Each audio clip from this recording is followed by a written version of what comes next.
Amigos del canal Oscar TV, aquí les muestro que en este canal tenemos gran variedad de videos. Espero que se suscriban y apoyen el canal. Aquí les dejo un muy buen video. Hola amigos, espero que estén pasando un muy buen día. Les agradezco que me apoyen en la iniciativa de salvar estos videos. Entonces, para que se suscriban al canal, me regalan.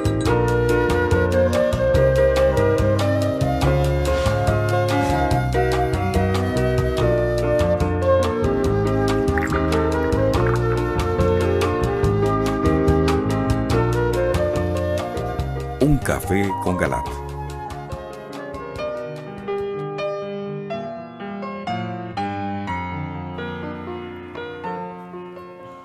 Buenas noches, les damos la bienvenida a este su programa Un Café con Galat. El tema que vamos a desarrollar esta noche es Francisco protestantiza la Iglesia Católica.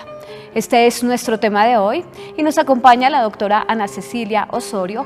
Ella es decana de posgrados de la Universidad La Gran Colombia.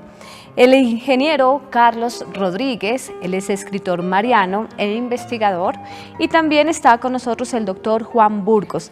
Él es filósofo, teólogo y doctor en educación. A ustedes, como siempre, los invitamos a participar a través de las líneas 287-8355 en Bogotá, a través de la línea gratuita nacional 01-8115-116, o también pueden hacer sus comentarios por el número en WhatsApp 310-231-8544. Este programa lo pueden seguir a través de las páginas www.teleamiga.tv o www.nosotrostv.com. Conduce y dirige el doctor José Galat, presidente de la Universidad La Gran Colombia. Bienvenidos. Buenas noches, nuestros teleamigos y teleamigas, muy queridos, muy recordados. Bueno, lo único que nos faltaba, que Francisco, el Papa, el ayuno lo llama Papa, protestantice la Iglesia Católica. ¡Qué ironía! Él, que es jesuita, resulta que su fundador, Ignacio de Loyola, de gran recordación, magnífico, fue un campeón de las objeciones contra Lutero y la Reforma, y argumentó mucho y estuvo dando reiteradas muestras de sabiduría al considerar la Reforma como una reforma vitanda y anticatólica. Ahora Bergoglio, deshaciendo esa obra histórica del fundador de la Compañía de Jesús, pretende protestantizarnos la Iglesia. Es lo que vamos a ver en el próximo video.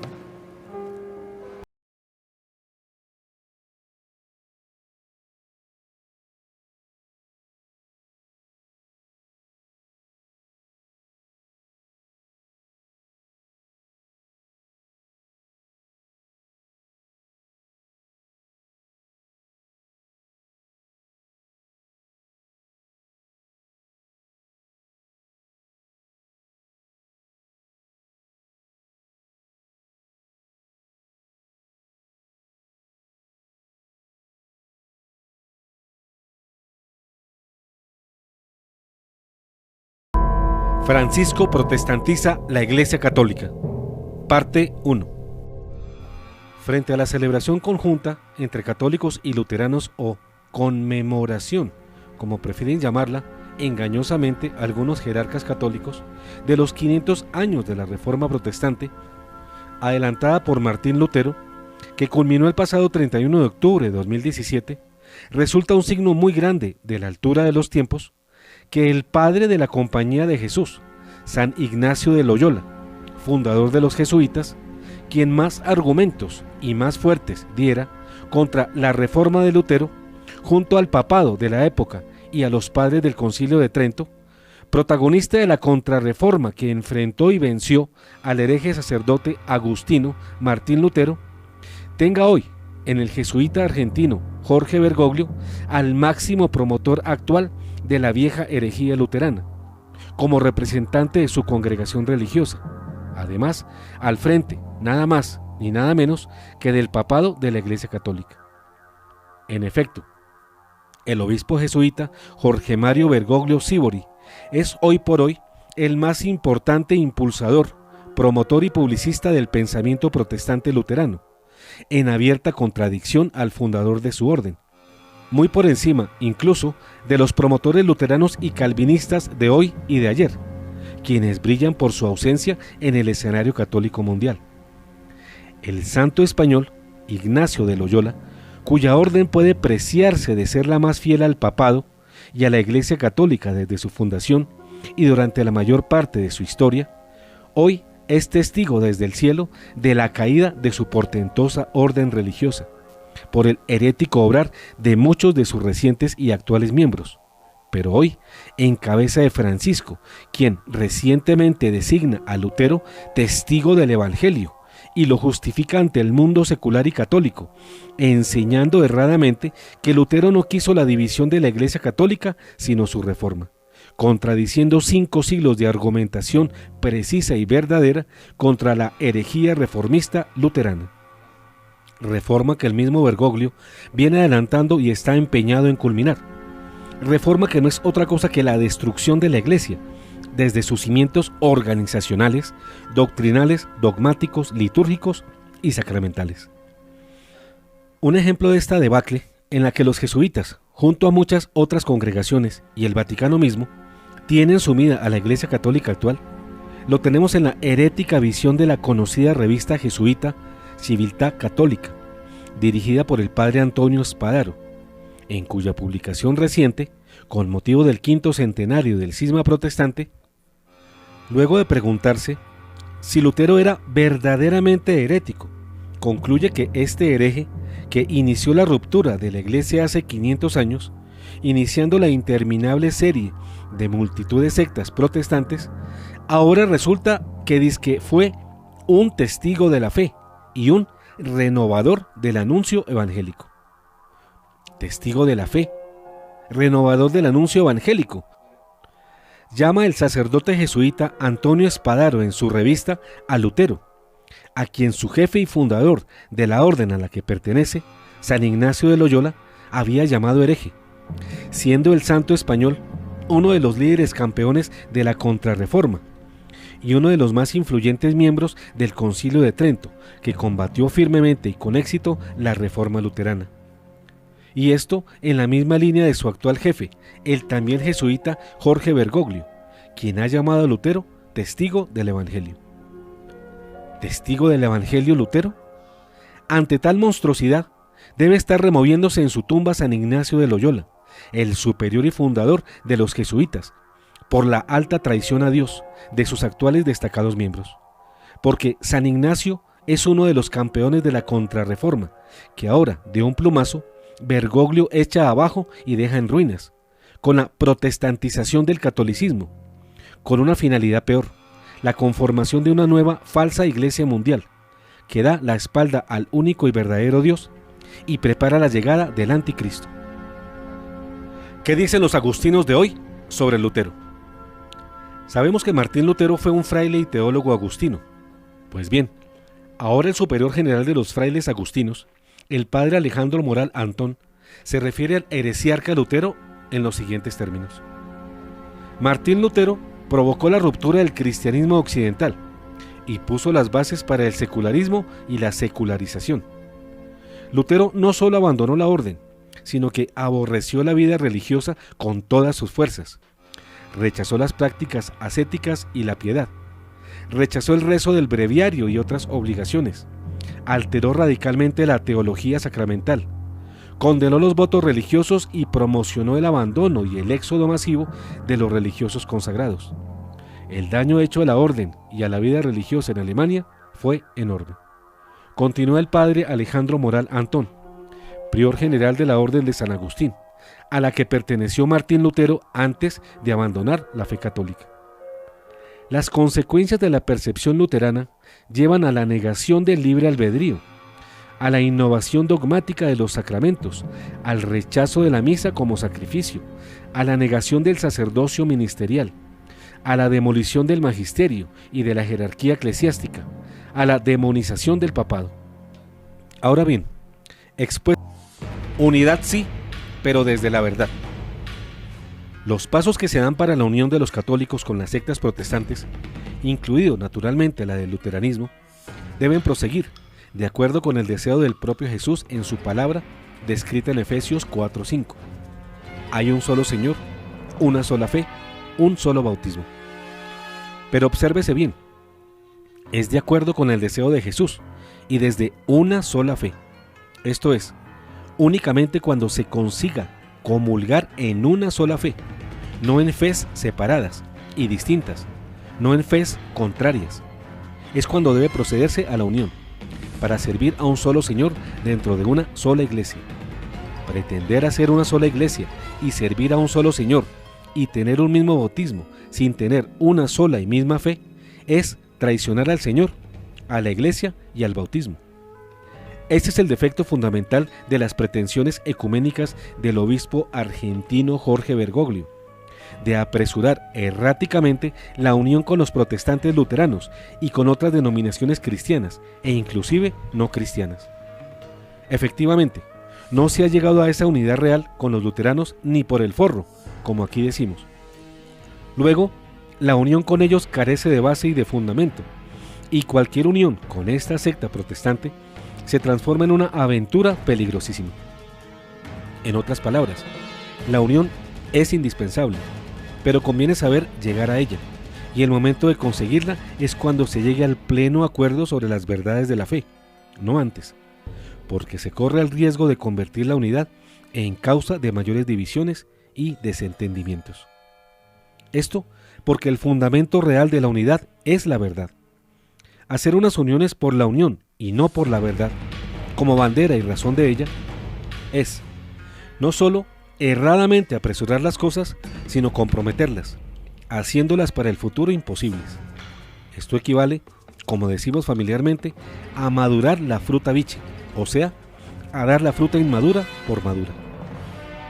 Asimismo, lo ha señalado en declaraciones a el Kölner Express el cardenal alemán Rainer Maria Belki de Colonia, y esto a pesar de pertenecer a la línea modernista y progre de la Iglesia alemana, al decir que católicos y protestantes carecen de la base para una cena común. Aquí las denominaciones en cuestiones centrales no coinciden, advirtió, y además agregó: según el entendimiento católico, Cristo no invita en la misa solo a una comida común, más bien es para los católicos una certeza incontrovertible de que Cristo está presente en los regalos transformados de pan y vino. No podría haber servicio de comunión o misa conjunta mientras haya diferencias en la confesión y comprensión de la Eucaristía. ¿Biblia y solo Biblia? ¿Sola Escritura? ¿Sola gracia? ¿Sola fide? Casi todos los papas, a partir de la Reforma Protestante iniciada por Martín Lutero en 1517, han condenado las falsas enseñanzas del protestantismo. Pero esto lo ha olvidado el Papa Francisco, quien prescinde de la tradición, cuando sus predecesores insistente y repetidamente manifestaron el rechazo de la Reforma Protestante, que hoy el mismo Francisco, con ligereza e imprudencia, se empeña en legitimar. Muchos ejemplos podríamos dar aquí, para mostrar que la fruta de la unidad con los luteranos no está madura. Es el caso, Verbo y Gracia, de la pretensión de utilizar como fuente exclusiva de la verdad solamente la Biblia, pero no la tradición, cuando el mismo texto bíblico nos dice que él no contiene toda la verdad. Así, al final del Evangelio de San Juan, capítulo 21, verso 25, se nos dice: hay además muchas otras cosas que hizo Jesús. Si se escribieran una por una, pienso que no todo el mundo bastaría para contener los libros que se escribieran. Y en el verso 12 de su segunda carta, el apóstol Juan precisa: tendría muchas otras cosas que escribirles, pero no quise hacerlo por carta, porque espero ir a verlos para hablar con ustedes personalmente, a fin de que nuestra alegría sea completa. Y lo mismo en segunda de Tesalonicenses 2:15, San Pablo nos advierte que debemos respetar las tradiciones y la revelación oral y escrita, al decir: por tanto, hermanos, manténganse firmes y conserven fielmente las tradiciones que aprendieron de nosotros, sea oralmente o por carta. Esto nos señala que la misma Escritura nos muestra irrefutablemente que no podemos decir Biblia y solo Biblia, porque la Biblia no contiene toda la verdad, y también hay que aceptar y buscar la verdad que proviene de la tradición. Salvación solo por fe y no también por obras, sola Escritura, sola gracia, sola fide. Otro ejemplo de lo inmadura que está la fruta con los luteranos tiene que ver con la pretensión de tener fe y solo fe, como criterio de salvación. Esto aparentemente es verdad, si únicamente nos atenemos a lo que dice San Pablo en la carta a los Romanos 3, 20 y 28, porque a los ojos de Dios nadie será justificado por las obras de la ley, ya que la ley se limita a hacernos conocer el pecado. Porque nosotros estimamos que el hombre es justificado por la fe, sin las obras de la ley.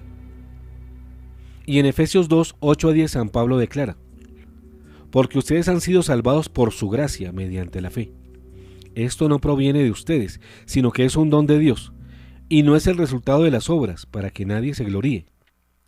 Nosotros somos creación suya, fuimos creados en Cristo Jesús, a fin de realizar aquellas buenas obras que Dios preparó de antemano para que las practicáramos. Pero San Lucas 18, 10 a 14 nos relata la parábola del fariseo y el publicano, uno justificado por su humildad, el otro rechazado por su soberbia a pesar de sus obras. Dice el Evangelio de San Lucas: 2 hombres subieron al templo para orar, uno era fariseo y el otro publicano. El fariseo de pie oraba así: Dios mío, te doy gracias porque no soy como los demás hombres que son ladrones, injustos y adúlteros, ni tampoco como ese publicano.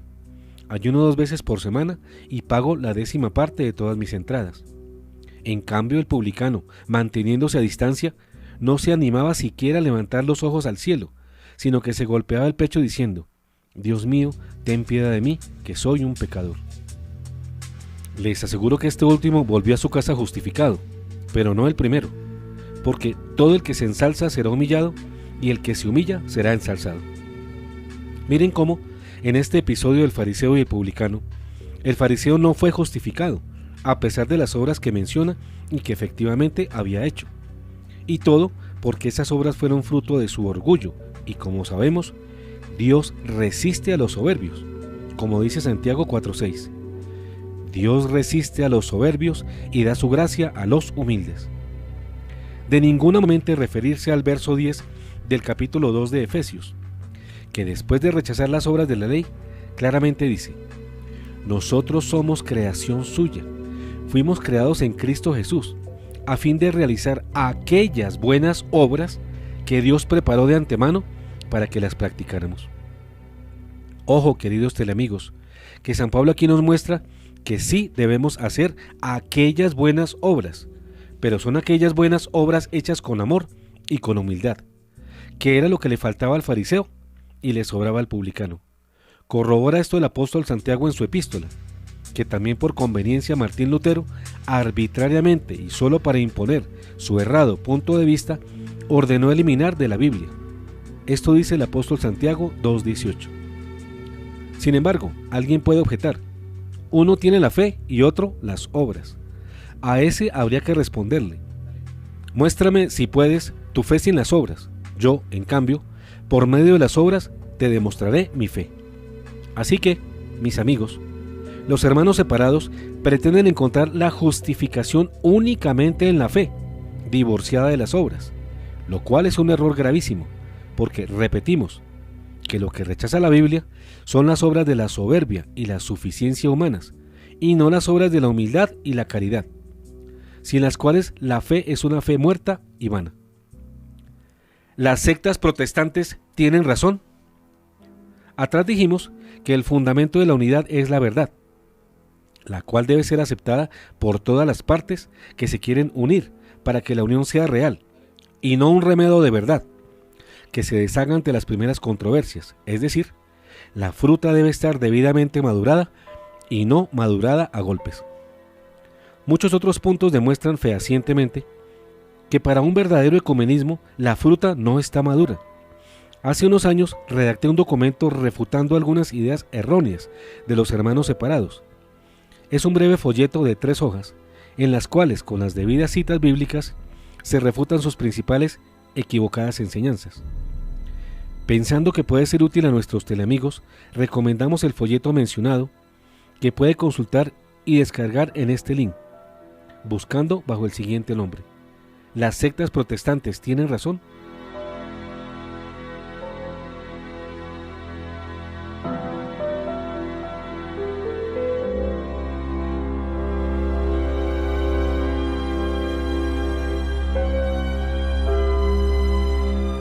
Texto que a continuación reproducimos en toda su integridad. ¿Las sectas protestantes tienen razón? ¿Será cierto que María, además de Jesús, tuvo otros hijos? ¿Será cierto que solo la Biblia habla de Jesús? ¿Será cierto que no hay que tener imágenes ni estatuas? ¿Será verdad que no hay que dar culto a María? ¿Será verdad que la confesión es un invento de los curas? ¿Será cierto que la Eucaristía es un mero símbolo y Jesús no está en ella? Aprenda a defender su fe. No se la deje arrebatar por las sectas. Primero, ¿que se puede interpretar la Biblia como yo quiera? No. El primer papa de la Iglesia, San Pedro, nos advierte en 2 de Pedro 1:20: ninguna escritura puede interpretarse como a cada cual le parezca. El mismo San Pedro nos da la razón en 2 de Pedro 3:16. Hay puntos difíciles de entender que personas ignorantes y débiles en la fe malinterpretan, como lo hacen con las demás escrituras para su propia perdición. Y para evitar errores y confusiones, Jesús encargó a Pedro y a sus sucesores la interpretación verdadera. Dice San Mateo 16:19: yo te daré las llaves del reino de los cielos, y todo lo que ates en la tierra será atado en el cielo, y todo lo que desates en la tierra quedará desatado en el cielo. 2. ¿Que solo la Biblia habla de Jesús? La misma Biblia nos dice que no todo lo que Jesús dijo e hizo está en ella. Dice San Juan 21:25. Muchas otras cosas hizo Jesús, que si se escribieran todas, no cabrían en el mundo tantos libros. Otras enseñanzas no se escribieron sino se transmitieron verbalmente. Lo dicen varios textos. Por ejemplo, 2 de Tesalonicenses 2:15. Así pues, hermanos, manteneos firmes y conservad la tradición que habéis aprendido de nosotros, de viva voz o por carta. 2 de Timoteo 2:2. Y cuanto me has oído en presencia de muchos testigos, confíalo a hombres fieles, que sean capaces a su vez de instruir a otros. Hechos 2:40. Con otras muchas palabras les conjuraba y les exhortaba: salvaos de esta generación perversa. 2 de Juan 12. Aunque tengo mucho que escribiros, prefiero no hacerlo con papel y tinta, sino que espero ir a veros y hablaros en viva voz, para que nuestro gozo sea completo. Tercero, ¿que es malo hacer imágenes? Ciertamente, Dios prohibió en el Antiguo Testamento hacer imágenes e ídolos y darle culto. No te harás esculturas ni imagen alguna, dice el libro del Éxodo 25, 17-19. Pero no prohibió imágenes que no fueran de ídolos. Por ejemplo, en el mismo libro del Éxodo 24 ordena: haz 2 querubines de oro macizo. Y también en 1 de Reyes 7:29, Salomón colocó en el interior del templo imágenes de ángeles, palmeras y flores. En otras Biblias, 2 de Reyes 7:29. También el Señor ordenó a Moisés hacer un estandarte con una serpiente de bronce para curar a quienes la miraran. Ver Números 21, 8-9. Dios, que era invisible en el Antiguo Testamento, se hizo visible en el Nuevo, en la persona de Jesucristo. Así lo enseña Colosenses 1:15. Él es la imagen visible de Dios invisible. A partir de este momento es legítimo hacer imágenes de Jesucristo y darles culto. Además, en las catacumbas que hicieron los primeros cristianos para defenderse de las persecuciones de los emperadores romanos, se encuentran numerosas estatuas e imágenes de Jesús, la Virgen y los santos, hechas con la aprobación de los apóstoles, quienes tenían la mayor autoridad para interpretar la Biblia. 4. ¿Que no hay que dar culto a María? El culto de adoración solo lo podemos dar a Dios Padre, Hijo y Espíritu Santo. Pero le damos culto de veneración a los santos, y en especial a María, a quien le rendimos culto con el culto de hiperdulía, por ser la Madre de Dios, la llena de gracia, y porque ella misma, inspirada por el Espíritu Santo, profetizó en Lucas 1:48 que a lo largo de la historia de la humanidad le rendiría culto. Me llamarán bienaventurada todas las generaciones. También en las catacumbas de Roma, con aprobación de los apóstoles, hay claros testimonios gráficos de culto que los cristianos perseguidos de los primeros tiempos dieron a María. ¿Será que los actuales pastores de las sectas son mejores intérpretes de la Biblia al prohibir el culto a María que los apóstoles de ese tiempo? Algunos dicen, Dios no necesita de María para salvarnos, pero Dios también podría salvarnos sin iglesia, sin sacramentos, sin Biblia, y aún sin fe y sin Jesucristo. ¿Será también que todo esto sobra? No se puede, por tanto, invocar la omnipotencia de Dios, que es una verdad, para deducir que nada de lo que ha sido querido y hecho por Dios para nuestra salvación sobre o no sea necesario. Luego, María en el plan de Dios es necesaria y le hacen injuria a Jesucristo despreciando la devoción a su Madre Santísima. 5. ¿Que María, además de Jesús, tuvo otros hijos? El Evangelio, segunda de Samuel 19:12, un aliado, Amós 1:9, perteneciente a una misma progenie, Números 20:14, de la misma Juan 20:17-18, por el hecho de ser hijos del Padre Celestial. Si las explicaciones anteriores no fueran suficientes para demostrar que Jesús fue el único hijo de María, la misma Biblia en Mateo 17:47 se encarga de probar que los llamados hermanos de Jesús no eran hijos de ella. En efecto, el padre Óscar Zuluaga Calderón presenta el siguiente estudio que deja las cosas claras. Si hacemos un estudio comparativo de los 4 evangelios, las cartas de San Judas Tadeo y los hechos de los apóstoles, descubrimos lo siguiente. Mateo 27:56 y Marcos 15:14 decían que junto a la cruz de Cristo estaba María Magdalena, María, madre de Santiago, y José y la madre de los hijos de Zebedeo. Mateo 4:21 dice que Santiago, el mayor, y Juan eran hijos de Zebedeo. Marcos 15:40 dice que junto a la cruz de Cristo estaba María Magdalena y María, la madre de Santiago, el menor, y José. Lucas 6:15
Levítico 13:14. Es apenas lógico que en el Nuevo Testamento Jesús haya ordenado que sus sacerdotes intervengan en la curación de la lepra del alma, o sea, el pecado. El sacerdote podrá ser más pecador que yo, pero tiene un poder que yo no tengo, porque cuando él perdona, lo hace con el poder de Dios y en su nombre. 7. Que en la misa no se hace presente verdadera y realmente Jesús, sino que se celebra un recuerdo de su muerte. San Mateo 26, 26 a 28 escribe que Jesús tomó pan y lo bendijo, lo partió y dándoselo a sus discípulos dijo: tomad y comed, este es mi cuerpo. Tomó luego una copa y dadas las gracias se las dio diciendo: bebed de ella todos, porque esta es mi sangre de la alianza, que será derramada por muchos para el perdón de los pecados. Claramente Jesús dijo: este es mi cuerpo, esta es mi sangre, no el símbolo o el recuerdo de ellos. Y esto mismo lo comprueba San Pablo cuando dice en 1 Corintios 10:16: el cáliz que bendecimos ¿no es acaso la sangre de Cristo? ¿Y el pan que partimos no es acaso el cuerpo de Cristo?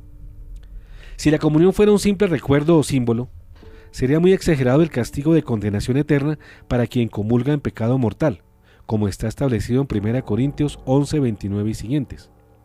En Juan 6:48 y siguientes, Jesús dice a los judíos que su cuerpo es verdadera comida y su sangre verdadera bebida, y que es necesario comer su cuerpo y beber su sangre para tener vida eterna.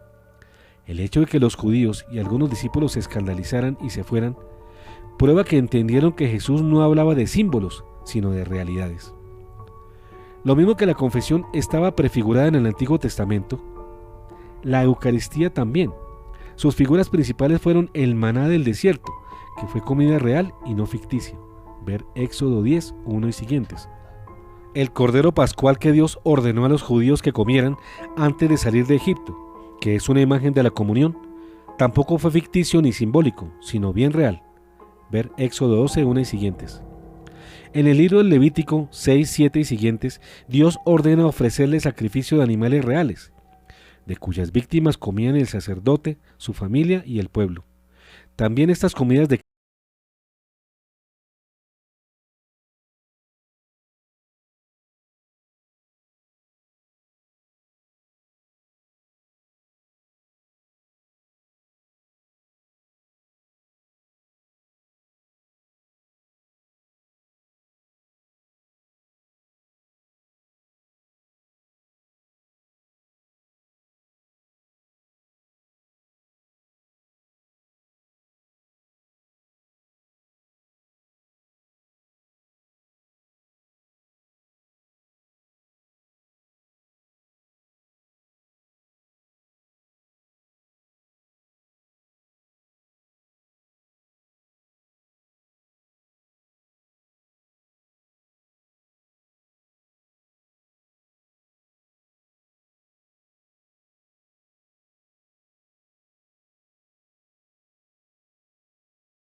a católicos de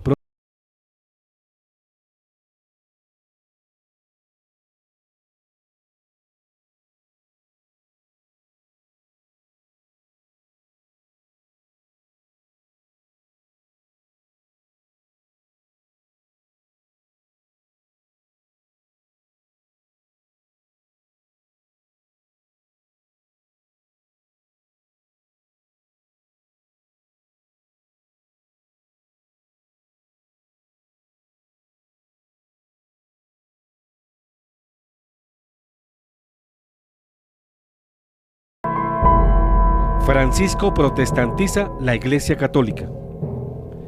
Fin, parte 1.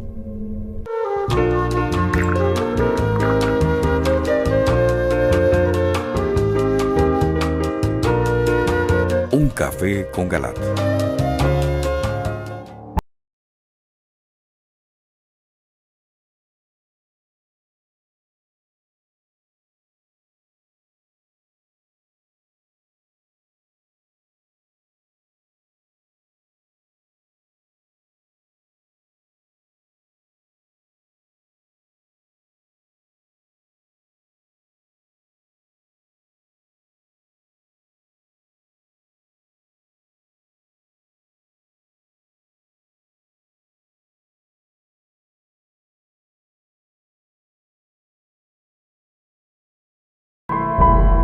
Francisco protestantiza la Iglesia Católica.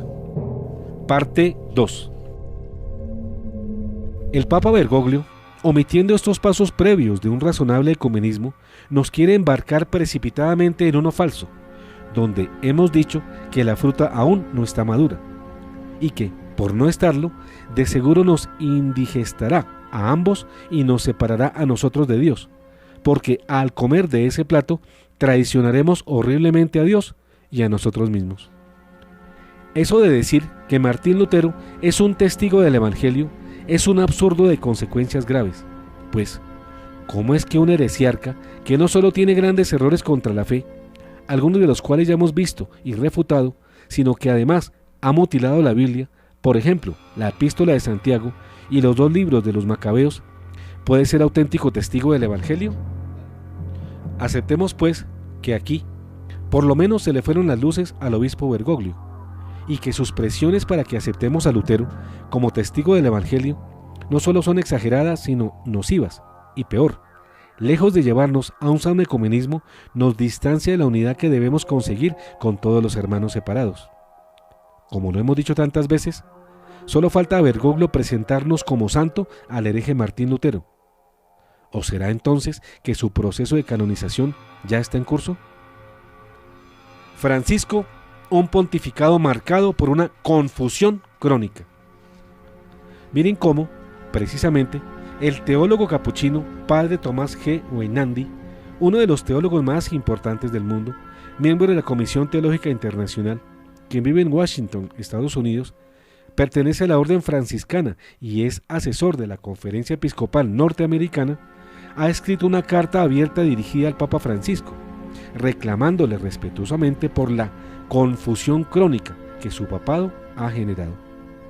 Aunque el buen teólogo, Padre Tomás Weinandy, se dirige a Francisco como si fuese el Papa auténtico, que no lo es, porque precisamente quien enseña o ha enseñado herejías y tiene además un título dudoso, se pone por fuera de la Iglesia con el agravante que le antecede de que la renuncia de Benedicto XVI fue obtenida por la fuerza. El teólogo norteamericano se dirige a Francisco en estos términos: Santidad, escribo esta carta con amor por la Iglesia y sincero respeto hacia su ministerio. Usted es el vicario de Cristo en la tierra, el pastor de su grey, el sucesor de San Pedro y por lo tanto la roca sobre la que Cristo construirá su Iglesia. Todos los católicos, clero y laicos por igual, deben dirigirse a usted con lealtad filial y obediencia fundamentadas en la verdad. La Iglesia se dirige a usted con espíritu de fe, con la esperanza que usted la guíe con amor. Sin embargo, santidad, su pontificado parece estar marcado por una confusión crónica. La luz de la fe, la esperanza y el amor no está ausente, pero demasiado a menudo está oscurecida por la ambigüedad de sus palabras y acciones.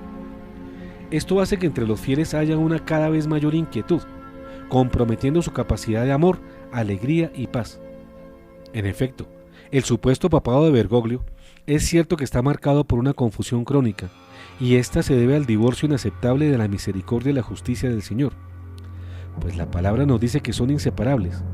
Por eso el Salmo 85, verso 11, hermosamente nos advierte: el amor y la verdad se encuentran, la justicia y la paz se besan. Continúa el padre Tomás en su carta a Francisco, señalando 4 ejemplos de confusión crónica que ha creado el papado del obispo Bergoglio. Permítame poner unos ejemplos. El primero atañe a la disputa en relación al capítulo 8 de Amor y Leticia.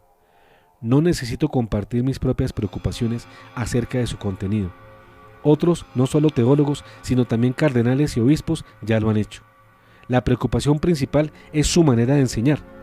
En Amor y Leticia, su guía a veces parece ser intencionadamente ambigua, invitando tanto a una interpretación tradicional de la enseñanza católica sobre el matrimonio y el divorcio, como a una interpretación que parece conllevar un camino en la enseñanza.